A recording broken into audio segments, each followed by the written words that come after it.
व्याख्यामुत्रां करसरसिजैः पुस्तकं शङ्खचक्रे भिन्नस्फटिकरुचिरे पुण्डरीके निषण्णः अम्लानश्रीरमृतविशदैरंशभिप्लावयन् मामाविर्भूयादनगमहिमा मानसे वागधीशः नमस्ते प्राणेश प्रणतविभवायावनिमगाः नमः स्वामिन् रामप्रियतमनमन् गुरुगुण नमस्तुभ्यं भीमप्रबलतमकृष्णेष्टभगवन् श्रीमन्मध्वप्रदिश सुदर्शन्नो जय जय श्रीगुरुभ्यो नमः नारायणं सुरगुरुं जगदेकनाथं भक्तप्रियं सकललोकनमस्कृतं च त्रैगुण्यवर्जितमजं विभुमाद्यमीशं वन्दे भवग्रम् अमरासुरसिद्धवन्द्यं नारायणं नमस्कृत्य नरं चैव नरोत्तमं देवीं सरस्वतीं व्यासं ततो जयमुदीरये. ವೇದವ್ಯಾಸುರ ಮಹಾಭಾರತದ ಚಿಂತಕರಿಗೆ ವಂದನೆಗಳು. ಶಾಂತಿ ಪರ್ವದ 271ನೆಯ ಪ್ರವಚನ. ಮೋಕ್ಷಧರ್ಮ ಪರ್ವದಲ್ಲಿ ಭೀಷ್ಮರು ಬೃಹಸ್ಪತ್ಯಾಚಾರ್ಯ ಹೇಳಿದ ಸ್ವಯಂಭೂ ಮನುವಿನ ಮಾತನ್ನು ಧರ್ಮರಾಜನಿಗೆ ತಿಳಿಸ್ತಾ ಇದ್ದಾರೆ. ಬಹಳ ವಿಶೇಷವಾಗಿ ಜೀವನ ಮತ್ತು ದೇವನ ಸಂಬಂಧಗಳನ್ನು, ಸಾಧನೆಗಳನ್ನು ಮನು ತಿಳಿಸ್ತಾ ಇದ್ದ. ಜ್ಞಾನ ಉತ್ಪದ್ಯತೆ ಪುಂಸಾಂ ಕ್ಷಯಾತ್ ಪಾಪಸ್ಯ ಕರ್ಮಣ. ಯಾವಾಗ ಮನುಷ್ಯನಿಗೆ ಜ್ಞಾನ ಬರ್ತದೆ, ದೇವರ ಅರಿವು ಎಚ್ಚರ ಆಗ್ತದೆ ಕೇಳಿದರೆ ಅವನ ಪಾಪ ಕಳೆಯಬೇಕು, ಅವನ ಕೆಟ್ಟ ಕೆಲಸ ನಿಲ್ಲಬೇಕು, ಅವನು ಮಾಡಿರತಕ್ಕಂಥ ಪ್ರಾರಬ್ಧ ಕರ್ಮಗಳ ಭೋಗ ಕ್ಷಯ ಅದಾಗಬೇಕು. ಅದಕ್ಕಾಗಿ ಆತ ಸಾಧನೆಗಳನ್ನು ನಡೆಸಬೇಕು. ಪಾಪಕರ್ಮಗಳ ಕಷಣಕ್ಕಾಗಿ ಆತ ವ್ರತ ನಿಯಮಗಳ ಅನುಷ್ಠಾನಗಳ ಸಾಧನೆಗಳ ನೆಲೆಯಲ್ಲಿ ನಿಂತುಕೊಂಡರೆ ಭಗವಂತನ ಜ್ಞಾನ ಆತನಿಗೆ ಲಭ್ಯವಾಗ್ತದೆ. ಅದರಿಂದ ಆತ ಆನಂದವನ್ನು ಪಡೀಲಿಕ್ಕೆ, ಬಿಡುಗಡೆಯನ್ನು ಪಡೀಲಿಕ್ಕೆ ಸಮರ್ಥನಾಗ್ತಾನೆ. ಹೀಗೆ ಸ್ವಚ್ಛವಾದ ಕನ್ನಡಿಯಲ್ಲಿ ಪ್ರತಿಬಿಂಬವು ಸಮರ್ಥವಾಗಿ ಬೀಳುತ್ತದೆ. ಹಾಗೆ ಅಂತಃಕರಣ ಶುದ್ಧವಾಗಿದ್ದರೆ, ಮನಸ್ಸು ಸ್ವಚ್ಛವಾಗಿ ಬಿಟ್ಟರೆ, ಕಳೆಗಳು ಇಲ್ಲದೆ ಅದು ಶುದ್ಧವಾದರೆ ಅಲ್ಲಿ ಭಗವಂತ ಸ್ಪಷ್ಟವಾಗಿ ಕಾಣ್ತಾನೆ ಅಂತ. ಅಥಾದರ್ಶದಳ ಪ್ರಖ್ಯೆ ಪಶ್ಯತಿ ಆತ್ಮಾನಂ ಆತ್ಮೈ. ತನ್ನಲ್ಲೇ ತನ್ನ ಬಿಂಬನ ದರ್ಶನವನ್ನು ಆತ ಮಾಡಬೇಕು. ಹೀಗೆ ಬಹಳ ಸುಂದರವಾಗಿ ದೇವರ ಸಾಧನೆಯ ಬಗ್ಗೆ ಹೇಳುತ್ತಾ, ಅದಕ್ಕೆ ಬೇಕಾಗಿರತಕ್ಕಂಥ ಚೌಕಟ್ಟು ಈ ಇಂದ್ರಿಯಗಳ ವ್ಯಾಪಾರ. ಇದು ಹೊರಗೆ ಓಡ್ತದೆ. ಪ್ರಸ್ತುತೈ ಇಂದ್ರಿಯೈ ದುಃಖಿ. ಇಂದ್ರಿಯಗಳು ಹೊರಗೆ ಓಡಿದರೆ ಆತನಿಗೆ ದುಃಖ ಮತ್ತೇನಿಲ್ಲ, ಅಷ್ಟೇ. ಹೋಗುವಾಗ ಖುಷಿ ಆಗ್ತದೆ, ಕೆಲವೊಮ್ಮೆ ಭ್ರಮೆ ಆಗ್ತದೆ, ಅಲ್ಲಿಯೂ ದುಃಖವನ್ನು ಅನುಭವಿಸ್ತಾನೆ. ಮತ್ತೊಂದು ಅದರಿಂದ ಆತ ಟೆಂಪರರಿ ಸುಖವನ್ನು ಅನುಭವಿಸಿದ್ರು, ಸುಖದ ಹಾಗೆ ಅನುಭವಿಸಿದ್ರು, ಅದರಿಂದ ಆತ ಬಹಳಷ್ಟು ದುಃಖವನ್ನೇ ಮುಂದೆ ತಾಳ್ತಾನೆ. ಆದ್ದರಿಂದ ಎಲ್ಲ ಇಂದ್ರಿಯಗಳನ್ನು ಬ್ಲಾಕ್ ಮಾಡುವುದು, ನಿಯಂತ್ರಿಸುವುದು ಪ್ರಧಾನ. ನಿಯತೈಹಿ ತೈರಯವ ನಿಯತೈಹಿ ಸುಖಿ. ಅದೇ ಇಂದ್ರಿಯಗಳನ್ನೇ ತಾನು ಪಳಗಿಸಿದ್ದರೆ, ಕಂಟ್ರೋಲ್ ಮಾಡಿದರೆ, ಬೇಕಾದೆಡೆಗೆ ಮಾತ್ರ ಅದನ್ನು ಬಳಸಿಕೊಂಡರೆ ಆತ ಸುಖವನ್ನು ಅನುಭವಿಸ್ತಾನೆ. ತಸ್ಮಾತ್ ಇಂದ್ರಿಯ ಚೋರೇಭ್ಯ ಯಚ್ಚೇದ್ ಆತ್ಮಾನಂ ಆತ್ಮನ. ಆದ್ದರಿಂದ ಅವನು ತನ್ನನ್ನು ತಾನು ಬಹಳ ಚೆನ್ನಾಗಿ, ತನ್ನ ಮನಸ್ಸನ್ನು, ತನ್ನನ್ನು ಬಹಳ ಚೆನ್ನಾಗಿ, ತನ್ನ ದೇಹವನ್ನು ಚೆನ್ನಾಗಿ ಕಾಪಾಡಿಕೊಳ್ಳಬೇಕಾದರೆ ಈ ಕಳ್ಳರನ್ನು ಚೆನ್ನಾಗಿ ಬಡಿಬೇಕು. ಇಂದ್ರಿಯಗಳೇ ಕಳ್ಳರು. ಇಂದ್ರಿಯಗಳ ಕಸುವನ್ನು ಅವರು ಹೆಚ್ಚು ಕಡಿಮೆ ಮಾಡುತ್ತಾರೆ, ಮೇಲೆ ಕೆಳಗೆ ಮಾಡುತ್ತಾರೆ, ಆಚೆ ಈಚೆ ಮಾಡುತ್ತಾರೆ. ಇದರಿಂದ ಆತ ಬಚಾವಾಗಿ ಬಿಟ್ಟರೆ ಅವನ ಮನಸ್ಸು ತಿಳಿಯಾಗಿ ಅವನ ದೇಹ ಭಗವಂತನ ಸಾಧನೆಯನ್ನು ಮಾಡುವಲ್ಲಿ ಸಮರ್ಥವಾಗಿ ದೇವರೆಡೆಗೆ ಸಾಕ್ತಾರೆ. ಹೀಗಾಗಿ ಇಂದ್ರಿಯೇಭ್ಯ ಮನಪೂರ್ವಂ ಬುದ್ಧಿ ಪರತರ ತತಃ ಬುದ್ಧೇ ಪರತರಂ ಜ್ಞಾನಂ ಜ್ಞಾನಾತ್ ಪರತರಂ ಪರಂ ಅಂತ ಒಂದು ತಾರತಮ್ಯವನ್ನು ಉಲ್ಲೇಖ ಮಾಡ್ತಾನೆ. ಹೊರಗಿನ ವ್ಯಾಪಾರಗಳಲ್ಲಿ ತೊಡಗಿ ನಿಂತ ಇಂದ್ರಿಯಗಳಿಗಿಂತ ಅಂತರಿಂದ್ರಿಯ ಮನಸ್ಸು ಗಟ್ಟಿ, ಶ್ರೇಷ್ಠ, ವಿಶೇಷ. ಮೊದಲಿಗೆ ಅದನ್ನು ಉಪಯೋಗಿಸಿಕೊಳ್ಬೇಕಾದ್ದು. ಆ ಮನಸ್ಸಿಗಿಂತಲೂ ಸ್ವಲ್ಪ ಗಟ್ಟಿಯಾಗಿರುವಂಥದ್ದು ಬುದ್ಧಿ, ನಿಶ್ಚಯ ಮಾಡತಕ್ಕಂಥ ವ್ಯವಸ್ಥೆ. ಅದು ಆ ಬುದ್ಧಿಗಿಂತಲೂ ಮುಖ್ಯವಾದದ್ದು ಜ್ಞಾನ. ಆ ಜ್ಞಾನಕ್ಕೆ ನಿಲುಕುವವನು ಪರಮಾತ್ಮನೇ ಅತ್ಯಂತ ಎತ್ತರದ ಸಂಗತಿ. ಇದನ್ನು ಚೆನ್ನಾಗಿ ತಿಳ್ಕೊಂಡ್ರೆ ಭಗವಂತನಿಂದ ಮಿಗಿಲಾದ ಸಂಗತಿ ಇಲ್ಲ ಅನ್ನೋದು ಅರ್ಥ ಆಗುತ್ತೆ. ಇದಕ್ಕೆ ಕಾರಣರಾದವರು ಇಂದ್ರಿಯಕ್ಕೆ ಹೊರಗಿನಿಂದ ಎಲ್ಲ ಇಂದ್ರಿಯಗಳಲ್ಲಿ ಪ್ರಧಾನನಾದವ ಇಂದ್ರ. ಅವನ ಅಡಿಯಾಳುಗಳಾಗಿ ಸೂರ್ಯ, ಚಂದ್ರ, ಯಮ, ನಿವೃತ್ತಿ, ಅಗ್ನಿ, ವಾಯು ಇವರೆಲ್ಲ ಬರ್ತಾರೆ. ಇವರೆಲ್ಲ ಇತರ ಇಂದ್ರಿಯಗಳ ಅಭಿಮಾನಿಗಳು. ಮಿತ್ರ, ಪ್ರಜಾಪತಿ, ದಕ್ಷ ಪ್ರಜಾಪತಿ ಇವರೆಲ್ಲರನ್ನು ಕಂಟ್ರೋಲ್ ಮಾಡುವವ ಇಂದ್ರ. ಆ ಇಂದ್ರಿಯಗಳಲ್ಲಿ ನೆಲೆಗೊಂಡಿದ್ದಾನೆ. ಅವನನ್ನೂ ನಿಯಮಿಸುವ ಶಕ್ತಿ ಅದು ಮನಸ್ಸು. ಅದಕ್ಕೆ ಗರುಡಶೇಷ ರುದ್ರರು ಇದ್ದಾರೆ ಮುಖ್ಯವಾಗಿ. ಹಾಗೆಯೇ ಶಿವನ ಮಗನಾದಂತಹ ಸ್ಕಂದನು ಬರ್ತಾನೆ. ಇವರೆಲ್ಲರನ್ನು ಸಹ ಮತ್ತೆ ನಿಯಂತ್ರಿಸುವ ಇದಕ್ಕಿಂತ ಮಿಗಿಲಾದದ್ದು ಬುದ್ಧಿಗಿಂತಲೂ ಮಿಗಿಲಾಗಿರತಕ್ಕಂಥ ಸಂಗತಿ. ಆ ಬುದ್ಧಿಯಲ್ಲಿ ಎಷ್ಟು ಮುಂದೆ ಹೋಗ್ತದೆ ಅಂದರೆ ನಾನು ಹೇಳಿದ ಮನಸ್ಸಿನಿಂದ ಗರುಡಶೇಷ ರುದ್ರರ ಮತ್ತು ಸ್ಕಂದರ, ಅದು ಪಾರ್ವತಿ, ಸುಪರ್ಣಿ, ವಾರುಣಿಯರು ಸೇರಿಕೊಂಡು, ರತಿಯವರನ್ನೆಲ್ಲ ಸೇರಿಕೊಂಡು ಆ ಮನಸ್ಸನ್ನು ನಿಯಂತ್ರಿಸುವಂಥದ್ದು, ಬುದ್ಧಿ ನಿಶ್ಚಯ ಮಾಡುವಂಥದ್ದು. ಆ ಬುದ್ಧಿಗೆ ಅಭಿಮಾನಿಯಾದವಳು ಸರಸ್ವತಿ ಭಾರತೀಯರು. ಆ ಬುದ್ಧಿ ತತ್ವಕ್ಕೂ ಮಿಗಿಲಾದದ್ದು ಜ್ಞಾನತತ್ವ. ಅದೇ ವಿಜ್ಞಾನಮಯ ಕೋಶದ ಅಧಿಪತಿ. ಪ್ರಾಣತತ್ವ ಅದೇ ಮಹತ್ತತ್ವ ಅಂತ, ಅದೇ ಚತುರ್ಮುಖ. ಅವರಿಗಿಂತ ಮಿಗಿಲಾಗಿರುವಂಥದ್ದು ಅವ್ಯಕ್ತ ಮಹಾಲಕ್ಷ್ಮಿ, ಅದಕ್ಕೂ ಮಿಗಿಲಾದದ್ದು ಭಗವಂತ. ಹೀಗೆ ಅವರವರ ನಿಯಂತ್ರಣದಲ್ಲಿದ್ದಾರೆ ಅನ್ನುವ ಚಿಂತನೆಯ ಜೊತೆಯಲ್ಲಿ ಅವರವರನ್ನು ಅನುಗ್ರಹಕ್ಕೆ ಕೇಳಿಕೊಂಡು ಮುಂದಿನ ಸಾಧನೆಯನ್ನು ನಡೆಸುವ ಕಥೆ ಅಂತ. ಅವ್ಯಕ್ತ ಪ್ರಸೃತ ಜ್ಞಾನಂ ತಥೋ ಬುದ್ಧಿ ತಥೋ ಮನಃ. ಅದನ್ನೇ ಮತ್ತೊಂದು ರೀತಿಯಲ್ಲಿ ಹೇಳುತ್ತಾನೆ. ಲಕ್ಷ್ಮಿಯ ಅವ್ಯಕ್ತ ತತ್ವದಿಂದಲೇ ನಿಯಮ್ಯವಾದದ್ದು, ಅಲ್ಲಿಂದ ಹೊರಟು ಬಂದಿರುವಂಥದ್ದು ವಿಜ್ಞಾನ ತತ್ವ ಎನಿಸಿಕೊಂಡಿರತಕ್ಕಂಥ ಮಹತ್ತತ್ವಾಭಿಮಾನಿ ಆದ ಚತುರ್ಮುಖ. ಅವನ ನೆಲೆಯಲ್ಲಿ ನೆಲೆಗೊಂಡಿರುವಂಥದ್ದು ಬುದ್ಧಿ ತತ್ವ, ಅದಕ್ಕೆ ಅಭಿಮಾನಿಯಾಗಿರತಕ್ಕಂಥ ಸರಸ್ವತಿ ಭಾರತೀಯರು. ಅವರ ಕಂಟ್ರೋಲಲ್ಲಿರುವವರೇ ಮತ್ತೆ ಮನಸ್ತತ್ವಕ್ಕೆ ಅಭಿಮಾನಿಗಳಾದ ಗರುಡಶೇಷ ರುದ್ರಾದಿಗಳು ಸಮತ್ನೀಕರು. ಇವರಲ್ಲಿ ಲಯವನ್ನುಗೊಳ್ಳುತ್ತಾರೆ. ಮತ್ತೆ ಮನಸ್ಸು ಬುದ್ಧಿಯಲ್ಲಿ ಲಯಗೊಳ್ಳುತ್ತದೆ. ಬುದ್ಧಿ ತತ್ವದ ಅಭಿಮಾನಿಯಾದಂತಹ ಸರಸ್ವತಿ ಭಾರತೀಯರಲ್ಲಿ ಮನಸ್ತತ್ವ ಅಭಿಮಾನಿಗಳೆಲ್ಲ ಲೀನರಾಗ್ತಾರೆ. ಆ ಬುದ್ಧಿ ಚತುರ್ಮುಖನಲ್ಲಿ ಲೀನಗೊಳ್ಳುತ್ತದೆ. ವಿಜ್ಞಾನಮಯ ಕೋಶದಲ್ಲಿ ವಿಜ್ಞಾನದತ್ತ ಮಹಾಲಕ್ಷ್ಮಿಯಿಂದ ಭಗವಂತನೆಡೆಗೆ ಇವರ ಪಯಣ ಆಗ್ತದೆ. ಈ ಮನಸ್ಸಿನಿಂದ ಮತ್ತೆ ಇಂದ್ರಿಯಗಳು ವ್ಯಾಪಾರವನ್ನು ಪಡೆದಿವೆ. ಹಾಗಾಗಿ ಇಂದ್ರಿಯಾಭಿಮಾನಿ ದೇವತೆಗಳೆಲ್ಲ ಮನಸ್ಸಿನಲ್ಲಿ ಲೀನರಾಗ್ತಾರೆ. ಅದರಿಂದ ಮನಃ ಶ್ರೋತ್ರಾದಿಭಿರ್ಯುಕ್ತಂ ಶಬ್ದಾದೀನ್ ಸಾಧು ಪಶ್ಯತಿ. ಹೀಗಾಗಿ ಅಂತರಿಂದ್ರಿಯವಾದ ಮನಸ್ಸು ಹೊರಗಿನ ಕಿವಿ ಮುಂತಾದ ಇಂದ್ರಿಯಗಳ ಜೊತೆಯಲ್ಲಿ ಹೊರಗಿನ ವ್ಯಾಪಾರಗಳನ್ನು, ಶಬ್ದ, ಸ್ಪರ್ಶ, ರೂಪರಸ, ಗಂಧಗಳನ್ನು, ಪಂಚಭೂತದ ಪ್ರವೇಶಗಳನ್ನು ಬಹಳ ಚೆನ್ನಾಗಿ ಮಾಡುತ್ತದೆ. ಹಾಗಾಗಿ ಮೇಲ್ನೋಟಕ್ಕೆ ನೋಡಿಕೊಂಡಾಗ ಹೊರಗಿನಿಂದ ನಮಗೆ ಮನ ಪರಮ ಮುಚ್ಯತೆ ಅಂತ ಕಾಣುತ್ತದೆ. ಇಂದ್ರಿಯಗಳಿಗಿಂತ ಪ್ರಸನ್ನವಾದ ಗಟ್ಟಿಯಾದ ಅಂತಃಕರಣ ಮನಸ್ಸೇ ಅದು ಪ್ರಧಾನ ಆಗ್ತದೆ. ಅದು ಮತ್ತೆ ಅದನ್ನು ಕಂಟ್ರೋಲ್ ಮಾಡತಕ್ಕಂಥ ಬುದ್ಧಿ ಮತ್ತು ಜ್ಞಾನಮಯ ಕೋಶ ಇದೆ. ಹೀಗೆ ಇವರನ್ನು ನಾವು ಅನುಸಂಧಾನ ಮಾಡಿದರೆ, ಈ ಚಿಂತನೆಯನ್ನು ವಿಪರೀತವಾಗಿ ಅವರ ಲಯವನ್ನು ಯೋಚನೆ ಮಾಡಿಕೊಂಡ್ರೆ, ಇವರೆಲ್ಲರ ವಿಶೇಷವಾದಂತಹ ಅನುಸಂಧಾನ ಇಲ್ಲದೆ, ಅನುಗ್ರಹ ಇಲ್ಲದೆ ಯಾವುದೇ ರೀತಿಯಾದಂತಹ ನಮಗೆ ಅರಿವು ಬರುವುದಿಲ್ಲ. ಇಂದ್ರಿಯಗಳನ್ನು ಮನಸ್ಸು ಸಂಪರ್ಕಿಸಿಕೊಳ್ಳದಿದ್ದರೆ ಅದು ಅರಿವನ್ನು ತಂದುಕೊಡುವುದಿಲ್ಲ.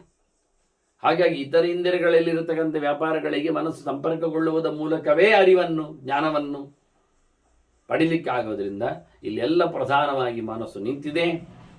ಆ ಮನಸ್ಸಿನಿಂದಲೇ ಮುಂದಿನ ಕಾರ್ಯಗಳು ಆಗಲಿಕ್ಕಿದೆ ಅಂತ ಅರ್ಥ ಆಗ್ತದೆ. ವಿಮುಂಚತಿ ಆಕೃತಿ ಗ್ರಾಮಾನ್ ತಾನು ಮುಕ್ತ ಅಮೃತ ಮುಷ್ಣುತೆ ಯಸ್ತಾನ್ ತ್ಯಜತಿ ಶಬ್ದಾದೀನ್ ಸರ್ವಾಶ್ಚ ವ್ಯಕ್ತಯಸ್ತದ. ಹೀಗಾಗಿ ಅವನೇನು ಮಾಡಬೇಕು? ಇಂದ್ರಿಯಗಳನ್ನು ಬಿಡಬೇಕು. ಇಂದ್ರಿಯಗಳ ವ್ಯಾಪಾರಗಳನ್ನು ಬಿಡಬೇಕು. ಅಲ್ಲಿಂದ ಬರತಕ್ಕಂತಹ ಜ್ಞಾನಗಳು ಏನಿದೆ, ಇಂದ್ರಿಯಗಳಿಂದ ನಮಗೆ ಶಬ್ದ ಸ್ಪರ್ಶಾದಿಗಳ ಅನುಭವ ಏನಾಗ್ತದೆ, ಅದನ್ನು ಉಪಯೋಗಿಸಿಕೊಳ್ಳದೆ ದೂರ ಇಟ್ಟಾಗ ಇಂದ್ರಿಯ ರಾಶಿಗಳನ್ನೇ ಯಾರು ಬಿಟ್ಟಿರುತ್ತಾನೆ ತಾನು ಮುಕ್ತ ಅಮೃತಮಷ್ಟತೆ ಅಂತವನು ಮೋಕ್ಷವನ್ನು ಪಡೀಲಿಕ್ಕೆ ಸಮರ್ಥನ ಆಗ್ತಾನೆ. ಹುಟ್ಟು ಸಾವುಗಳ ಈ ಬೇಲಿಯಿಂದ, ಈ ಚಕ್ರದಿಂದ ಆತ ಬಿಡುಗಡೆಯನ್ನು ಪಡೆತಾನೆ. ಇದಕ್ಕೆ ಒಂದು ಕೆಲವು ಅನೇಕ ದೃಷ್ಟಾಂತಗಳ ಚಿಂತನೆಗಳನ್ನು ಕೊಡುತ್ತಾರೆ ಈ ಬಾರಿ. ಮತ್ತೆ ಮನು ಹಿಂದೆ ಚಂದ್ರನನ್ನು ಹೇಳಿದಾಗ ಇಲ್ಲಿ ಸೂರ್ಯನ ಬಗ್ಗೆ ಹೇಳುವಾಗ, ಉದ್ಯನ್ ಹಿ ಸವಿತಾ ಯದ್ವತ್ ಸೃಜತೆ ರಶ್ಮಿಮಂಡಲ, ಸೂರ್ಯ ಮೇಲೆ ಬಂದಾಗ ಬೆಳಕಿನ ರಾಶಿಯನ್ನೇ ಸೃಷ್ಟಿ ಮಾಡುತ್ತಾನೆ. ನಾವು ನೋಡುವಂಥದ್ದು ಯಾರನ್ನು? ಸೂರ್ಯಮಂಡಲವನ್ನು, ಸೂರ್ಯನನ್ನಲ್ಲ. ಆ ಮಂಡಲವನ್ನು ಸೃಷ್ಟಿ ಮಾಡಿದವ ಯಾರು? ಬರುತ್ತಿರುವ ಸೂರ್ಯ. ಆದರೆ ನಮಗೆ ಕಾಣುವುದು ಸೂರ್ಯ ಇಲ್ಲ, ಮಂಡಲ ಮಾತ್ರ. ಹಾಗೆ ಈ ದೇಹದ ಚಿಂತನೆ, ಜೀವನ ಅವ್ಯಕ್ತತೆ ಅನ್ನೋ ಅರ್ಥದಲ್ಲಿ ಅದು ಚಿಂತನೆ ಮಾಡ್ತಾನೆ. ಹಾಗೆಯೇ ಮತ್ತೆ ಅವನು ಹೊರಟು ಹೋಗ್ತಾನೆ. ಸಯೇವ ಅಸ್ತವಭಾಗಚ್ಚನ್ ತದೇವ. ಹಾಗೆ ನಾವು ನೋಡ್ತೇವೆ ಮತ್ತೆ ಅವನು ಅಸ್ತಗೊಂಡಾಗ ಎಲ್ಲ ರಶ್ಮಿಗಳನ್ನು ಮತ್ತೆ ತಾನು ಒಳಗೆ ಹಾಕಿಸ್ತಾನೆ. ನಾವು ಅವನನ್ನು ಹಾಗೆ ನೋಡ್ತಾ ಇರ್ತೇವೆ. ಆ ರಶ್ಮಿಗಳನ್ನೆಲ್ಲ ತನ್ನಲ್ಲಿ ನಿಯಂತ್ರಣಗೊಳಿಸ್ತಾನೆ, ಒಳಗೆ ಹಾಕಿಕೊಳ್ತಾನೆ. ಯಮ ಪರಮೇಂದ್ರ ಯಕ್ಷತ್ ಒಳಗೆ ಸೇರಿಸಿಕೊಳ್ಳುತ್ತಾನೆ. ಹೀಗೆ ಬಹಳ ವಿಚಿತ್ರವಾಗಿ ಸೂರ್ಯನ ದೃಷ್ಟಾಂತದಂತೆ ಈ ದೇಹ ಕಳೆದೋದ ನಂತರ ಇರತಕ್ಕಂಥ ಜೀವನ ಚಿಂತನೆಯನ್ನು ಉಲ್ಲೇಖ ಮಾಡ್ತಾನೆ. ಅವನು ಹೊರಗೆ ಬಂದವನೇ ಕತ್ತಲನ್ನು ನುಂಗ್ತಾನೆ, ಒಳಗೋದಾಗ ಬೆಳಕನ್ನು ತಗೊಂಡು ಹೋಗ್ತಾನೆ. ಗ್ರಸ್ತಂ ಉದ್ಗೀರತೆ ನಿತ್ಯ, ತಾನು ಕಬಳಿಸಿಕೊಂಡದ್ದನ್ನು ಹೊರಗಾಗಿರುತ್ತಾನೆ, ಹೊರಗಾಗಿರುವುದನ್ನು ಕಬಳಿಸಿಬಿಡುತ್ತಾನೆ. ಹೀಗೆ ಉದಯಾಸ್ತಮಾನವನ್ನು ಪಡಿತಾ ಇರುವಾಗ ಸೂರ್ಯ ಬೆಳಕಿನ ಆಟದಲ್ಲಿ ಕತ್ತಲನ್ನು ಕಳೆಯುತ್ತಾ ಮತ್ತು ತಾನು ನುಂಗಿ ಹಾಕಿದ ಕಿರಣಗಳನ್ನು ಮಗದೊಮ್ಮೆ ಬೆಳಕಾಗಿ ಹೊರಗೆ ರಾತ್ರಿಯ ನಂತರದಲ್ಲಿ ಬೆಳಗಾಗುವಾಗ ತಂದು ಬಿಡುತ್ತಾನೆ. ಹೀಗಾಗಿ ಮನುಷ್ಯನ ಈ ಬದುಕಿನ ಚಕ್ರಗಳು ಇದೇ ರೀತಿಯಾಗಿ ನಡೀತವೆ. ತದ್ವತ್ ದೇಹಸ್ತು ಸಂದೃಶ್ಯ ಆತ್ಮ ಅದೃಶ್ಯ ಪರಸ್ವದ. ದೇಹ ಕಾಣುತ್ತದೆ, ಜೀವ ಕಾಣುವುದಿಲ್ಲ. ದೇವರಂತೂ ಬಿಡಿ. ಹಾಗೆ ಸೂರ್ಯನು ಕಾಣುವುದಿಲ್ಲ, ಮಂಡಲ ಕಾಣುತ್ತದೆ, ಅದರೊಳಗಿರತಕ್ಕಂಥ ನಾರಾಯಣ ಬಿಡಿ. ಹೀಗಾಗಿ ಕಾಣುವ ಕಾಣದೇ ಇರತಕ್ಕಂಥ ಕಥೆಗಳು, ಮತ್ತೆ ಮತ್ತೆ ಒಳಗೆ ಹೊರಗೆ ಉದಯ ಅಸ್ತ ಆಗತಕ್ಕಂಥ ಕಥೆಗಳು, ಇವನ್ನೆಲ್ಲ ದೇಹ ಮತ್ತು ಜೀವ ಚಿಂತನೆಯಲ್ಲಿ ಹೇಳುತ್ತೆ. ಅದಕ್ಕಾಗಿ ಸೂರ್ಯನ ಚಿಂತನೆಯಲ್ಲಿ ಒಂದು ವಿಶೇಷತೆಗಳಿವೆ, ಅದರೊಟ್ಟಿಗೆ ನಮ್ಮ ಸಾಧನೆಯಲ್ಲಿ ಉಂಟು. ಅದರಿಂದ ಬಾಲ್ಯೇ ರಥಾಭ್ಯಾಂ ಯೋಗೇನ ತತ್ವಜ್ಞಾನಂತು ಸಮ್ಮತಂ ಅಂತಾನೆ ಮಧ್ಯದಲ್ಲಿ. ಎಳವೆಯಲ್ಲಿಯೇ ಸ್ಥೂಲ ದೇಹವನ್ನು ಇಟ್ಟುಕೊಂಡು ಲಿಂಗದೇಹದ ಜೊತೆಯಲ್ಲಿ ಸಾಧನೆಗಳನ್ನು ನಡೆಸಲಿಕ್ಕೆ ಉಂಟು. ಇದು ಎರಡು ರಥ ನಮ್ಮ, ಅದು ಕಾಣದ ರಥ, ಅದರಲ್ಲಿ ಸಾಧನೆ ಮಾಡಿಕೊಂಡದನ್ನು ಹರಿದುಕೊಳ್ಳಲಿಕ್ಕೆ ಉಂಟು. ಇದು ಮತ್ತೆ ನಮ್ಮ ಪ್ರಾರಬ್ಧದಿಂದ ಬಂದಿರತಕ್ಕಂತಹ ಸ್ಥೂಲವಾದ ಭೌತವಾದ ಹೊರಗೆ ಕಾಣತಕ್ಕ ರಥ. ಈ ಎರಡು ಸೂಕ್ಷ್ಮ ಮತ್ತು ಸ್ಥೂಲವಾದ ರಥಗಳ ಜೊತೆಯಲ್ಲಿ ಸಾಧನೆ ಮಾಡ್ತಾ ಭಗವದ್ ಎಚ್ಚರವನ್ನು, ಶುದ್ಧವಾದ ಸ್ವತಂತ್ರ ತತ್ವದ ಅರಿವನ್ನು, ಅವನೇ ಉದ್ಗೀತಂ ವ್ಯಕ್ತಿ ನಿತ್ಯಶ ಅಂದದ್ದು. ಅತ್ಯಂತ ಶಾಸ್ತ್ರಗಳಲ್ಲಿ ಅತ್ಯಂತ ಎತ್ತರದಲ್ಲಿ ಹೇಳಲ್ಪಟ್ಟ ದೇವರನ್ನು, ಎಲ್ಲೆಡೆ ಹೇಳಲ್ಪಟ್ಟ ಎಲ್ಲ ನಾಮವಾಚ್ಯನಾದ ಎಲ್ಲ ಗುಣ ಚಿಂತನೆಯಲ್ಲಿ ಬಂದಿರುವ ದೇವರನ್ನು ಅದು ತಿಳ್ಕೊಳ್ತಾನೆ. ಆ ತಿಳ್ಕೊಳ್ಳಿಕ್ಕೋಸ್ಕರ ಹೋದವನು ದೇವರನ್ನು ಪಡೆಯುವ ನೆಲೆಯಲ್ಲಿ ಅಮೃತತ್ವವನ್ನು ಪಡೆಯುವಾಗ ಅವನು ವಿಕೋಶವಾನ್. ಅವನು ಈ ಹೊರಗಿನ ಎಲ್ಲ ಬಗೆಯ ಕೋಶಗಳನ್ನು ಸಹ, ದೇಹಗಳನ್ನು ಸಹ ಆತ ಬಿಡ್ಲಿಕ್ಕೆ ಉಂಟು. ಅಪೇತ ಸರ್ವಭೂತಾನಾಂ ರಸಭೂತಂ. ಎಲ್ಲರೊಳಗೆ ನಿಂತ ಅಂತರ್ಯಾಮಿಯನ್ನು ಯಾರು ಪಡಿತಾನೆ, ಅವನ ಹತ್ತಿರದಲ್ಲಿ ಯಾರು ಸೇರ್ತಾನೆ, ಅವನ ಎಚ್ಚರವನ್ನು ಯಾರು ಪಡ್ಕೊಳ್ಳುತ್ತಾನೆ, ಅವನು ದೇಹ ಇಲ್ಲದವನಾಗಿ ದೇವರೆಡೆಗೆ ಸಾಕ್ತಾನೆ. ಅಂತರಾತ್ಮ ತಥಾ ದೇಹಂ ಆವಿಶ್ಯ ಇಂದ್ರಿಯ ರಶ್ಮಿಭಿಃ ಪ್ರಾಪ್ಯೇಂದ್ರಿಯ ಗಣಾನ್ನ ಪಂಚ ಸ್ವಸ್ತಮ ವೃತ್ತಿ ಗಚ್ಚತಿ. ಒಳಗಿನ ಭಗವಂತ ಹಾಗೆ ಜೀವ ಈ ದೇಹದೊಳಗೆ ನೆಲೆಗೊಂಡು ಇಂದ್ರಿಯಗಳ ವ್ಯಾಪಾರಗಳಿಂದ ಬರತಕ್ಕಂತಹ ಎಲ್ಲ ರೂಪಾದಿಗಳನ್ನು, ಗುಣಗಳನ್ನು, ಶಬ್ದ ಸ್ಪರ್ಶಾದಿಗಳನ್ನು ಚೆನ್ನಾಗಿ ಅನುಭವಿಸ್ತಾನೆ. ಮತ್ತೆ ಅವುಗಳನ್ನು ಬಿಟ್ಟುಕೊಡ್ತಾನೆ. ದೇಹ ಹೋದಾಗ ಅವುಗಳೆಲ್ಲ ಮತ್ತೆ ಪುಣ್ಯಪಾಪವಶವಾಗಿ ವ್ಯವಸ್ಥಿತವಾಗಿ ಸಾರಭೂತವಾಗಿ ಅವನ ಜೊತೆಯಲ್ಲಿ ಅದು ಮತ್ತೆ ಹಿಂತಿರುಗಿ ಬರ್ತದೆ. ಹೋಗಲಿಕ್ಕೆ ಉಂಟು, ಬಿಡಲಿಕ್ಕೆ ಅಂತ ಬಿಡುವ ಸರ್ವತ್ರ ಅಲ್ಲ. ಹೀಗೆ ಬಹಳ ವಿಶೇಷವಾಗಿ ಇಂದ್ರಿಯಗಳಲ್ಲಿ ಜೀವ ಸಾಧನೆ ಮಾಡಿಕೊಂಡ ಸ್ವರೂಪವನ್ನು, ಸೂಕ್ಷ್ಮವನ್ನು ಹೊತ್ತುಕೊಂಡಾಗೆ ದೇವರು ಸಹ ಅವನ ಜೊತೆಯಲ್ಲಿಯೇ ಆ ಕೆಲಸಗಳನ್ನು ಮಾಡಿಸ್ತಾನೆ. ಅದರ ಪುಣ್ಯ ಪಾಪಗಳನ್ನು ಅವನಿಗೆ ಕರುಣಿಸುತ್ತಾನೆ. ಅದರ ನೆಲೆಯಲ್ಲಿ ತಾನು ಸಹ ಅವನನ್ನು ಮತ್ತೆ ಮತ್ತೆ ತನ್ನ ಕರ್ಮದ ತಂತ್ರಗಳಲ್ಲಿ ನಡೆಸಿಕೊಡುತ್ತಾನೆ. ಅದರಿಂದ ಇದು ಒಂದು ದೃಷ್ಟಿಯಿಂದ ಕರ್ಮದ ದಾರಿ. ಪ್ರಣೀತಂ ಕರ್ಮಣ ಮಾರ್ಗಂ ನಿಯಮಾನಃ ಪುನಃ ಪುನಃ. ಅವನೇ ಮಾಡಿಕೊಂಡಿರತಕ್ಕಂಥ ಬಿಚ್ಚಿಕೊಂಡು ಹೋಗ್ತಾ ಹೋಗ್ತಾ ಹೋಗ್ತಾ ಹೋಗ್ತಾ ದಾರಿ ಆಗ್ತಾ ಇರ್ತದೆ. ಮುಂದಕ್ಕೆ ಮುಂದಕ್ಕೆ ಮುಂದಕ್ಕೆ ದಾರಿಗಳು ವಿಸ್ತಾರಗೊಳ್ಳುತ್ತವೆ. ಅವನ ಕರ್ಮತಂತ್ರದಿಂದಾಗಿ ಬಹಳಷ್ಟು ದೂರ ಹೋಗ್ಲಿಕ್ಕಿರ್ತದೆ. ಅವನು ಮತ್ತೆ ಮತ್ತೆ ಬರಲಿಕ್ಕಿರ್ತದೆ. ಹೊಸದಾದಂತಹ ಪ್ರದೇಶಗಳಲ್ಲಿ, ವ್ಯಾಪಾರಗಳಲ್ಲಿ, ಕ್ರಿಯೆಗಳಲ್ಲಿ ಆತ ತೊಡಗಿಕೊಳ್ಳಿಕ್ಕಿದ್ದಾನೆ. ಅದು ಹೇಗೆ ಅಂದರೆ, ಏನೋ ಮಾಡಿಕೊಂಡಂತಹ ತಪ್ಪಿನಿಂದಾಗಿ ವಿಚಿತ್ರವಾದ ಕೆಲವು ಪ್ರಾಣಿ ಪಕ್ಷಿಗಳ ಜಾತಿಯನ್ನು ಆತ ಪಡೆದರೆ ಅದಕ್ಕನುಗುಣವಾದ ದಾರಿಯನ್ನು ಮಾಡಿಕೊಂಡು ಹೋಗ್ಬೇಕು. ಅವನು ಕ್ರಿಮಿಕೀಟಗಳಿಗೆ, ಪ್ರಾಣಿ ಪಕ್ಷಿಗಳಿಗೆ ಇರುವ ತಾಣಗಳು, ಹಾಗೆ ಯಾವ ಜನ್ಮದಲ್ಲಿ ಯಾವ ರೂಟು, ಯಾವ ಪೊದೆ, ಯಾವ ಕಾಡು, ಯಾವ ಜಲಾಶಯ, ಯಾವ ತಾಣ, ಯಾವ ದೇಶ, ಯಾವ ಕ್ಷೇತ್ರ ಎನ್ನುವುದು ಗೊತ್ತಾಗುವುದಿಲ್ಲ. ಅವನು ಮಾಡಿಕೊಂಡು ಬಂದಿರತಕ್ಕಂಥ ಕರ್ಮದ ತಂತ್ರಗಳಿಂದಾಗಿ ಪ್ರತ್ಯೇಕವಾದಂತಹ ದಾರಿಗಳಲ್ಲಿ, ನೆಲೆಗಳಲ್ಲಿ ಆತ ಇರ್ತಾನೆ, ಹೋಗ್ತಾನೆ, ಬರ್ತಾನೆ. ಪ್ರಾಪ್ನೋತ್ಯೇಂ ಕರ್ಮಫಲಂ ಪ್ರವೃತ್ತಂ ಧರ್ಮಮಾಪ್ತವಾನ್. ಅವನೀ ಪ್ರವೃತ್ತ ಧರ್ಮದಲ್ಲಿ ಇರಲಾಗಿ ಅದಕ್ಕೆ ಅನುಗುಣವಾದಂತಹ ಕರ್ಮಫಲವನ್ನು ಆತ ಅನುಭವಿಸ್ತಾನೆ. ನಿವೃತ್ತನಲ್ಲವ.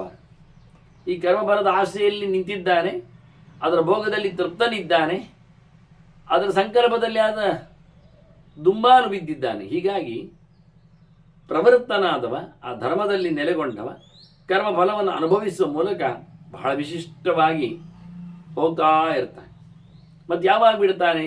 ಕೃಷ್ಣ ಹೇಳಿದ ಗೀತೆಯ ಮಾತಿನಂತೆ ಅದೇ ಗೆರೆಯನ್ನು ಮತ್ತೆ ಅವನು ಹೇಳುತ್ತಾನೆ. ವಿಷಯ ವಿನಿವರ್ತಂತೆ ನಿರಾಹಾರಸ್ಯ ದೇಹಿನ.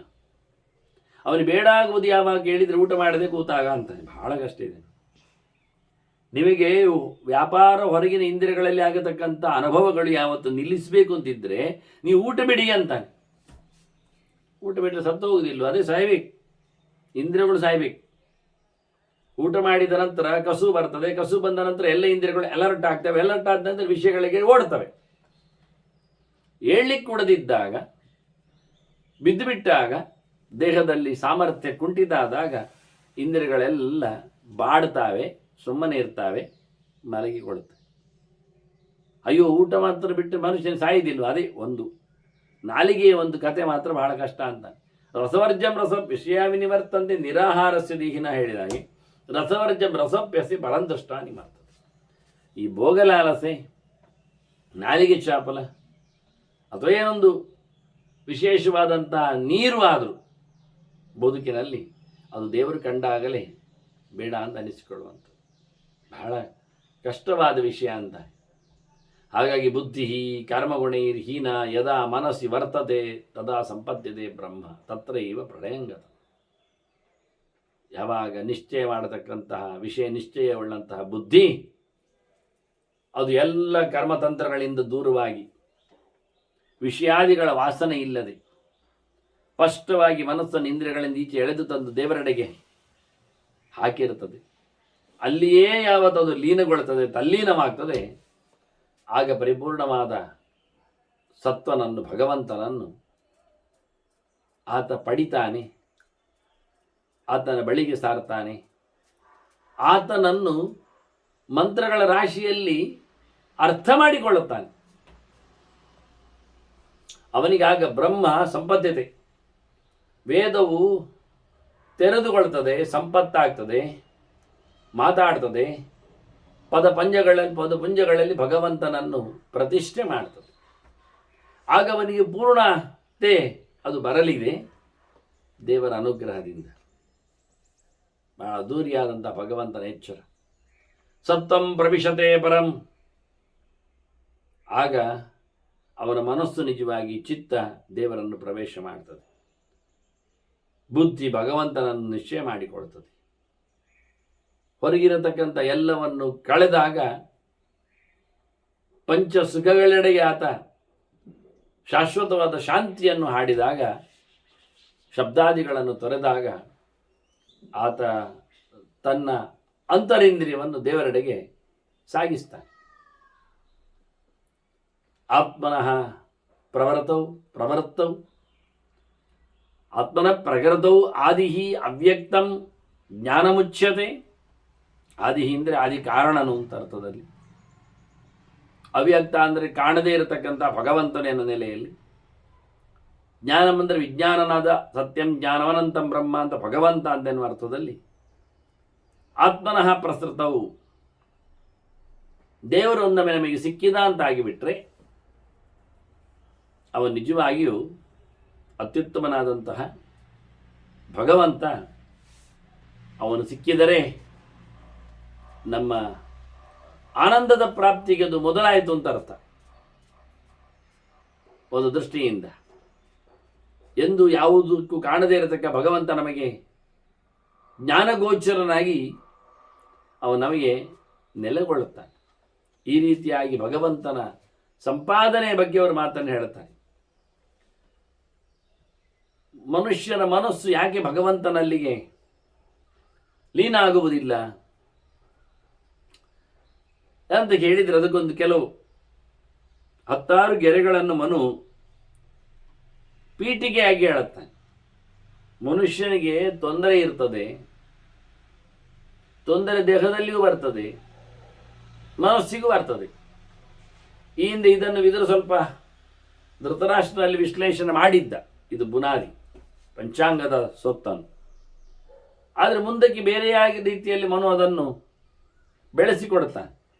ದುಃಖೋಪಘಾತೆ ಶಾರೀರೇ ಮಾನಸೇ ಚಾಪಿ ಉಪಸ್ಥಿತೆ ಯಸ್ಮಿನ್ನ ಶಕ್ಯತೆ ಕರ್ತುಂ ಯತ್ನಸ್ತಂ ನಾನು ಚಿಂತೆಯೇತ್.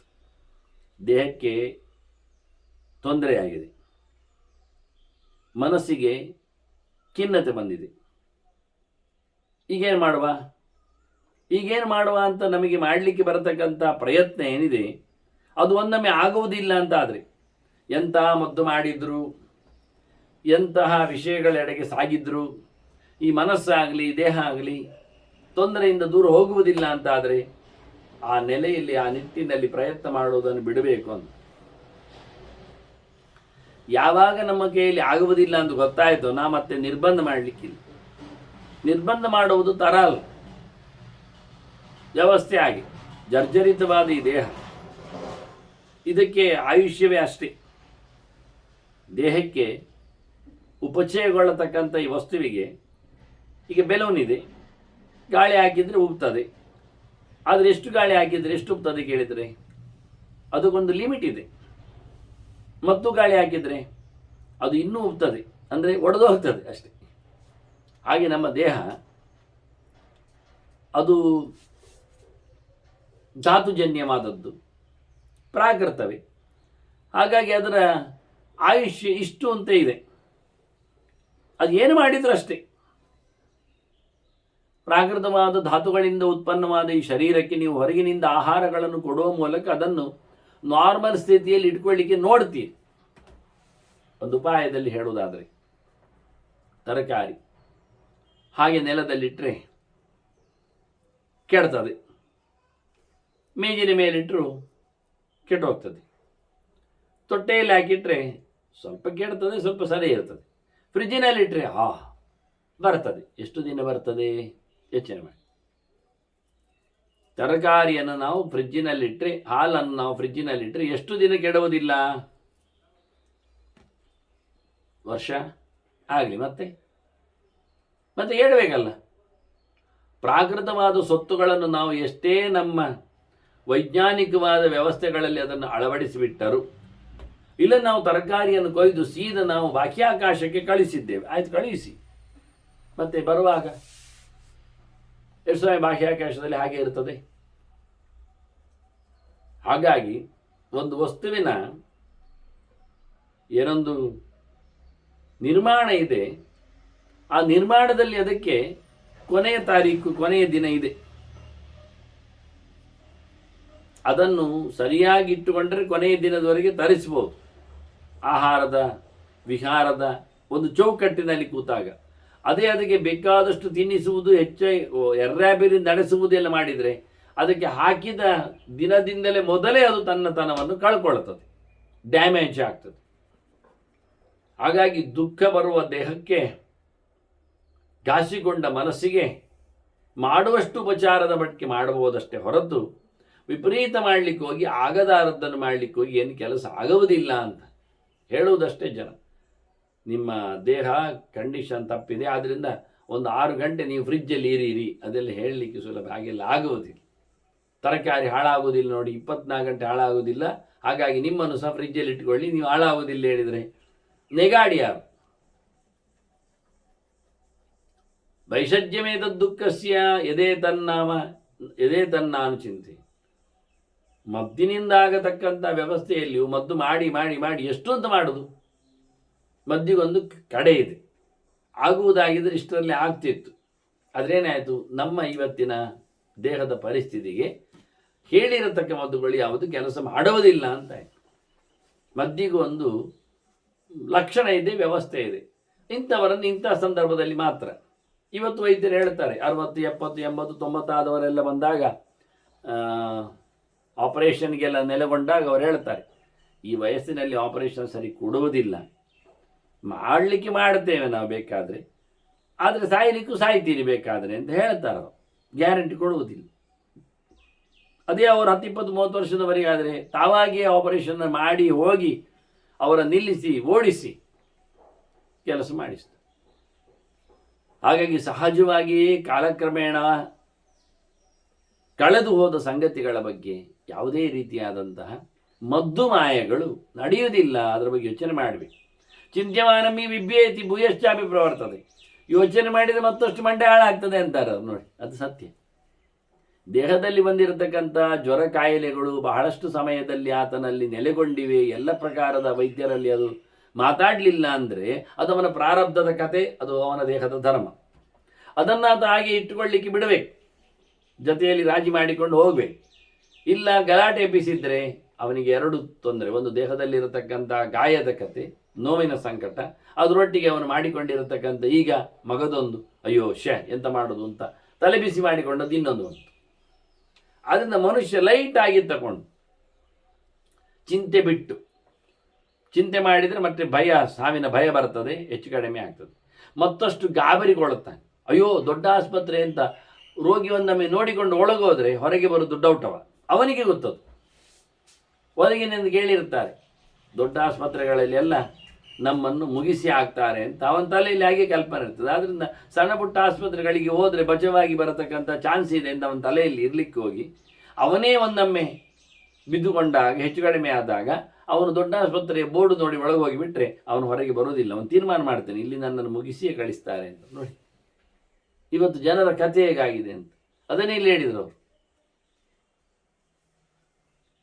ಆದ್ದರಿಂದ ದೇಹ ಮತ್ತು ಮನಸ್ಸು ಇದೆರಡ ಬಹಳ ಚೆನ್ನಾಗಿ ನೋಡಿಕೊಂಡು, ದೇಹಕ್ಕೆ ನೀನು ಮದ್ದು ಕೊಟ್ಟರೆ ದೇಹವನ್ನು ಗುಣಪಡಿಸಿಕೊಂಡು ಆಗುವುದಾಗಿದ್ದರೆ ಮುಂದುವರಿಸಲಿಕ್ಕೆ ಬಂದ ಹಾಗೆ ಮನಸ್ಸಿಗೆ ಮದ್ದು ಕೊಡುವುದಲ್ಲ, ಮನಸ್ಸಿಗೆ ಜ್ಞಾನ ಕೊಡುವುದು. ಮನಸ್ಸಿಗೆ ಜ್ಞಾನ ಕೊಡುವ ಮೂಲಕ ನೀನು ಆರೋಗ್ಯವನ್ನು ದೃಢಪಡಿಸಿಕೊಳ್ಳಿಕ್ಕಾಗ್ತದೆ. ಆಗಲೇ ಹೇಳಿದೆ, ಇಂದ್ರಿಯಗಳಿಗಿಂತ ಮನಸ್ಸು ಶ್ರೇಷ್ಠವಾಗಿದೆ ಅಂತ. ಆದ್ದರಿಂದ ಮನಸ್ಸಿಗೆ ಕೊಟ್ಟ ಆಹಾರದಿಂದಾಗಿ ಇಂದ್ರಿಯಗಳಿಗೆ ಅದರ ಸಂಕ್ರಮಣ ಆಗಲಿಕ್ಕೆ ಹೋಗಿ ದೇಹ ಗಟ್ಟಿಯಾಗ್ತದೆ. ದೇಹದ ಮದ್ದಿನಿಂದ ಮನಸ್ಸು ಗಟ್ಟಿ ಆಗುವುದಿಲ್ಲ, ಮನಸ್ಸಿನ ಮದ್ದಿನಿಂದ ದೇಹ ಗಟ್ಟಿ ಆಗ್ತದೆ. ಇದೇ ವಿಶೇಷ. ಅನ್ನ ಕಾಯಿಲೆ ಇರುವುದು ಮನಸ್ಸಿನಲ್ಲಿ, ಅದನ್ನು ಸುದೃಢಗೊಳಿಸಿ ಒಳ್ಳೆಯ ಅರಿವನ್ನು ಕೊಡಿ. ಇದರಿಂದಾಗಿ ಅವನು ದೇಹತಃ ಲವಲವಿಕೆಯನ್ನು ಪಡಿತಾನೆ, ಕೆಲಸ ಮಾಡಲಿಕ್ಕೆ ಅನುಕೂಲ ಆಗ್ತದೆ. ಆದ್ದರಿಂದ ಸುಖಾತ್ ಬಹುತರಂ ದುಃಖಂ ಜೀವಿತೇ ನಾಸ್ತಿ ಸಂಶಯ. ಒಂದು ದೊಡ್ಡ ಸಿದ್ಧಾಂತವನ್ನು ಮನೆ ಹೇಳ್ತಾರೆ, ಒಂದಿಷ್ಟು ತಿಳ್ಕೊ. ಏನು ಅಂದರೆ, ಲೋಕದಲ್ಲಿ ಸುಖಕ್ಕಿಂತ ದುಃಖವೇ ಜಾಸ್ತಿಯಿಂದ ಮೊದಲು ಗ್ಯಾರಂಟಿ ಮಾಡು. ಇದು ಯಾರು ಒಪ್ಪುವುದಿಲ್ಲ, ಪಕ್ಕಕ್ಕೆ ಅರ್ಥ ಆಗಿರುತ್ತದೆ, ಒಪ್ಪುವುದಿಲ್ಲ. ಲೋಕದಲ್ಲಿ ಎಲ್ಲಕ್ಕಿಂತಲೂ ಹೆಚ್ಚಿರುವುದು ದುಃಖವೇ. ಪ್ರತಿ ವ್ಯಕ್ತಿಗೂ ಅವನ ಬಾಲ್ಯದಿಂದ ಸಾವಿನವರೆಗೆ ಅವನು ಬಹಳ ಖುಷಿಯನ್ನು ಪಟ್ಟ ಹೇಳುವುದಕ್ಕಿಂತ ಹೆಚ್ಚು ದುಃಖವನ್ನು ಅನುಭವಿಸದೆ ಹೇಳುವುದೇ ಸರಿ. ಇದು ವಾಸ್ತವ ಅಂತ. ಭೂಲೋಕದ ಕಥೆ ಅಂತೂ ಗ್ಯಾರಂಟಿ, ಅದೇನು ಸ್ವರ್ಗಭೂಮಿ ಅಲ್ಲ, ಅದು ನರಕ ತಾಣವೂ ಅಲ್ಲ. ಆದ್ದರಿಂದ ಇಲ್ಲಿ ಸುಖಾತ್ ಬಹುತರಂ ದುಃಖಂ ಜೀವಿತೇ ನಾಸ್ತಿ ಸಂಶಯ. ಮನುಷ್ಯನ ಜೀವನದ ಉದ್ದಕ್ಕೆ ಮುಕ್ತನಾಗದೇ ಇದ್ದಾಗ, ಸ್ಥೂಲವಾದ ದೇಹವನ್ನು ಹೊತ್ತು ಬಂದರೆ ಅವನು ಅನುಭವಿಸುವಂಥದ್ದು ದುಃಖವೇ ಹೆಚ್ಚು ಹೊರತು ಸುಖ ಅಲ್ಲ. ಸ್ನಿಗ್ಧಸ್ಯ ಚೇಂದ್ರಿಯಾರ್ಥೇಶು ಮೋಹಾತ್ ಮರಣಂ ಅಪ್ರಿಯಂ. ಯಾಕೆ ಕೇಳಿದರೆ ಅವನಿಗೆ ಮೋಹ ಅಡರಿರ್ತದೆ, ಪ್ರೀತಿ ವಿಶ್ವಾಸಗಳು ಬೇಕು ಬೇಡಗಳು ಖಂಡಾಬಟ್ಟೆ ಆಗಿರುತ್ತವೆ. ಎಂತ ಮಾಡುವುದು ಅಂತ ಅವನಲ್ಲಿ ಗೊತ್ತಿರುವುದಿಲ್ಲ. ಪ್ರಮಾದವನ್ನೇ ತಪ್ಪನ್ನೆಚ್ಚು ಎಸಗುತ್ತಾನೆ. ಹೀಗಾಗಿ ಅವನಿಗೆ ಇಂದ್ರಿಯದ ಅರ್ಥಗಳಲ್ಲಿ, ವಿಷಯಗಳಲ್ಲಿ, ಪದಾರ್ಥಗಳಲ್ಲಿ, ಪಂಚಗುಣಗಳಲ್ಲಿ ಭಾರಿ ಮೋಕೆ. ಅಲ್ಲೇ ತಲ್ಲೀನ. ಏನೋ ಕೇಳ್ತಾ ಇರ್ತಾನೆ, ಏನೋ ಹೇಳ್ತಾ ಇರ್ತಾನೆ, ಏನೋ ತಿಂತಾ ಇರ್ತಾನೆ, ಏನೋ ನೋಡ್ತಾ ಇರ್ತಾನೆ, ಏನೋ ಮುಟ್ಕೊಳ್ತಾ ಇರ್ತಾನೆ, ಏನೋ ಮೂಸ್ತಾ ಇರ್ತಾನೆ. ಒಟ್ಟಾರೆ ಇಂದ್ರಿಯಗಳ ವ್ಯಾಪಾರಗಳಲ್ಲೇ ಬಗ್ಗಿರ್ತಾನೆ, ಸೋತಿರ್ತಾನೆ, ಹುಡುಕಿರ್ತಾನೆ, ನೋಡ್ತಾ ಇರ್ತಾನೆ. ಹೀಗಾಗಿ ಅವನ ಸ್ನೇಹಗಳು ಎಲ್ಲಿ ಉಂಟು ಕೇಳಿದರೆ ಅವನ ದೇಹದಲ್ಲಿ ಇರತಕ್ಕಂಥ ಇಂದ್ರಿಯಗಳನ್ನು ಸಾಕಿ ಸಲಹುವಲ್ಲಿಯೇ, ಅವುಗಳಿಗೆ ಬೇಕಾದ ವಿಷಯಗಳನ್ನು ಕಲ್ಪಿಸಿಕೊಡುವಲ್ಲಿಯೇ, ಅವುಗಳನ್ನ ಬೇಕಾಬಿಟ್ಟಿಯಾಗಿ ತಿರುಗಿಸುವುದರಲ್ಲೇ ಅವನಿಗೆ ತಾತ್ಪರ್ಯ. ಆದ್ದರಿಂದ ಇಂಥವ ಯಾವತ್ತೂ ಹೆಚ್ಚು ಸುಖವನ್ನು ಪಡೆದಾನು. ಸಾವಿನ ಹತ್ತಿರ ಹೋಗ್ತಾನೆ ಇವ ನಿಜವಾಗಿ. ಅಂಥ ಕಡೆಯಲ್ಲಿದ್ದಾಗ ಇಂದ್ರಿಯಗಳು ತಮ್ಮ ಪಾಡಿಗೆ ಕೆಲಸ ಮಾಡ್ತಾ ಉಂಟು, ಮನಸ್ಸಿನ ಕಂಟ್ರೋಲಲ್ಲಿ ಇಲ್ಲ ಅಂದರೆ ಜೀವ ಸಾವಿನೆಡೆಗೆ ಪಯಣ ಬೆಳೆಸಿದ ಅಂತಲೇ ಅರ್ಥ. ಹಾಗಾಗಿ ದುಃಖಮರ್ಥಾ ಹಿ ಯುಜ್ಯಂತೆ ಪಾಲನೇನ ಚ ಪಂಚ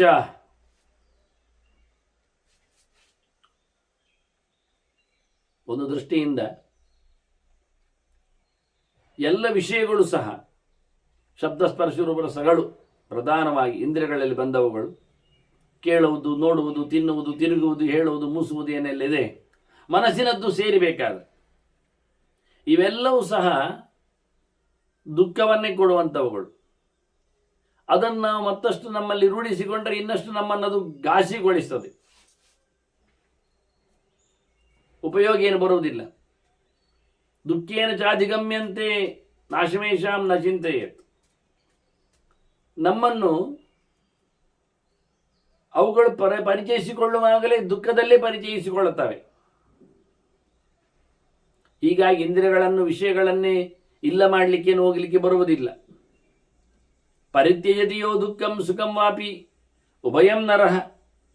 ಈ ಇಂದ್ರಿಯಗಳ ಸುಖವನ್ನಾಗಲಿ ಅಥವಾ ದುಃಖವನ್ನಾಗಲಿ, ಈ ಭೌತವಾದಂತಹ ಕ್ಷಣಿಕವಾದಂತಹ ಒಳ್ಳೆಯದನ್ನು ಯಾರು ನಿಜವಾಗಿ ಬಿಡಲಿಕ್ಕೆ ಸಮರ್ಥನಿರ್ತಾನೆ ಅವನ ಅಭಿಯತಿ ಬ್ರಹ್ಮಸೋತ್ಯ ಅಂತ. ನತೇಶೋ ಚಂದಿ ಪಂಡಿತ. ಅಂತಹ ಸಂದರ್ಭದಲ್ಲಿ ಅವನು ಭಗವಂತನಡೆಗೆ ಸಾಗಲು ಸಮರ್ಥನಾಗ್ತಾನೆ. ಭಗವಂತನಡೆಗೆ ಸಾಗಬೇಕಾಗಿದ್ದರೆ ಮುಖ್ಯವಾಗಿ ಲೌಕಿಕವಾದ ಸುಖವನ್ನು ತ್ಯಾಗ ಮಾಡಬೇಕು. ಅವನು ಇಲ್ಲಿರುವುದು ಜಾಸ್ತಿ ಅಲ್ಲ ಅಂತ ಆದರೂ ಅದು ಅಲ್ಲ ಅಂತ. ಸುಖ ದುಃಖಗಳ ಎರಡರ ಪರ್ಯಾಯವನ್ನು ಆತ ದಾಟಿರಬೇಕು. ಸಂಪತ್ತುಗಳನ್ನು ಸಂಗ್ರಹಿಸಿಕೊಳ್ಳುವಾಗ ಹೇಗೆ ಒದ್ದಾಡ್ತಾನೋ ಹಾಗೆಯೇ ಅರ್ಥಗಳು ಹೇಳಿದರೆ ವಿಷಯಗಳು ಸಹ ಇಂದ್ರಿಯಗಳಲ್ಲಿ ಬರತಕ್ಕವುಗಳು ಅದೇ ರೀತಿಯಾಗಿ ದುಃಖವನ್ನೇ ಸೃಷ್ಟಿಸುವವುಗಳು, ಕೊಡುವವುಗಳು. ಇದರಿಂದಾಗಿ ಮನುಷ್ಯ ಭಗವಂತನ ಸಂಪಾದನೆಯಲ್ಲಿ ಅಲ್ಲದೆ ಇನ್ಯಾವ ರೀತಿಯಿಂದಲೂ ಪಡೆಯುವ ಸುಖವನ್ನು ಅವನು ಸುಖವನ್ನಾಗಿಸಿಕೊಳ್ಳುವುದಿಲ್ಲ. ತಿಳಿದವ ಅದನ್ನು ಬಿಟ್ಟೇ ಕೊಡ್ತಾನೆ. ಇಂದ್ರಿಯಗಳ ಸುಖವನ್ನು ಬಿಟ್ಟು ಕೊಡ್ತಾನೆ. ಊಟದ, ವಿಹಾರದ, ವಿಷಯಗಳ, ಲೋಕದ ಸುಖದಗಳ ಬಗ್ಗೆಯೂ ಸಹ ಅವನು ಬಿಟ್ಟುಕೊಡುತ್ತಾನೆ. ಈ ದೇಹದ ಇಂದ್ರಿಯಗಳನ್ನು ಬಾಕ್ಯದ ಸುಖ ಒಟ್ಟಿನಲ್ಲಿ ನಾವದನ್ನು ಪೋಷಣೆ ಮಾಡಿದರೆ ಅವುಗಳು ಒಂದಲ್ಲ ಒಂದು ದಿನ ಅವುಗಳು ಕೈ ಕೊಡುತ್ತವೆ. ಅಷ್ಟೇ ಅಲ್ಲದೆ ಹೀಗೆ ಬಂದಿರತಕ್ಕಂಥ ಸುಖಕ್ಕೆ ದೊಡ್ಡ ಸಂಗತಿಯೇ ಇರಲಿಕ್ಕೆ ಹೋಗಿ ಅನುಭವದ ಜೊತೆಯಲ್ಲಿ ಅದು ಮತ್ತೆ ಮುಂದುವರಿತಾನೆ ಹೊರತು ಈಚೆ ಬರುವುದಿಲ್ಲ. ಇಷ್ಟೆಲ್ಲ ವಿಷಯಗಳನ್ನು ನೀವು ಪಡೆಯುವಾದರೂ ದುಃಖ ಪಡುವುದಿಲ್ವಾ? ಅದೊಂದು ವಿಶೇಷವೇ. ದುಃಖೇನ ಚಾಧಿಗಮ್ಯಂತೆ ಅಂತ ಹಿಂದೆ ಹೇಳಿದ ಹಾಗೆ